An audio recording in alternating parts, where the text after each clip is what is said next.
E aí depois da eLife, eu tive um episódio, né, sombrio na minha caminhada, né? Eu tive depressão bem profunda, inclusive, mais ou menos nessa época, né? E aí a minha visão sobre mim, sobre o mundo, estava absolutamente né, distorcida. E foi um processo que me ensinou muito, mas foi muito dolorido, né? E eu ali, trabalhando na eLife, e eu com depressão, sem energia, né, para fazer as coisas e tal, minha performance, né, foi por água abaixo. Isso me conectou muito, inclusive, com o Bruno, que na época era meu diretor de vendas, e ele tinha uns 33, eu acho, na época, e ele tinha tido depressão também quando ele tinha a minha idade. Então ele me ajudou muito, assim, sabe? E até de alguma forma me protegeu ali, ó, ele diretor de vendas e tendo que prestar contas para os donos, né? E sabendo que ele já passou e tu tá passando. E ele sabia que não era eu ali, né? Foi uma depressão bem profunda. Tive uma depressão bem profunda, me desconfigurei totalmente assim. E aí foi um momento em que eu saí da eLife, naturalmente.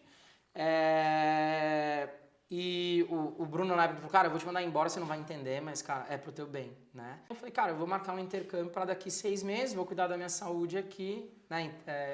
Saúde emocional, e vou fazer o intercâmbio que eu tento sempre sonhei em fazer daqui a uns 6 meses. Nesse tempo, cara, eu comecei a dirigir Uber. Eu comecei a dirigir Uber quando o Uber veio pro Brasil, porque eu sempre fui um cara muito agitado. Assim que chegou pro Brasil, eu falei, cara, eu vou começar a dirigir Uber. Eu comecei a subcontratar os motoristas parceiros do meu primo. Lembra que ele tinha motoristas no Uber Black?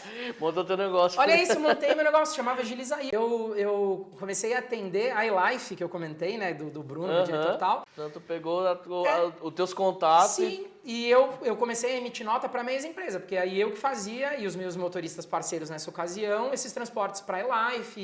E aí começou a crescer, e até no Uber, por exemplo, assim, mês que eu fiz 7, 8, 9 mil reais de Uber, cancelei o intercâmbio e toquei a empresa naquele ano. Aí, só que no final desse ano, a minha reserva de grana meio que acabou. Só que aí meu caixa na PF, empresa, acabou, assim, tipo, em 6 meses.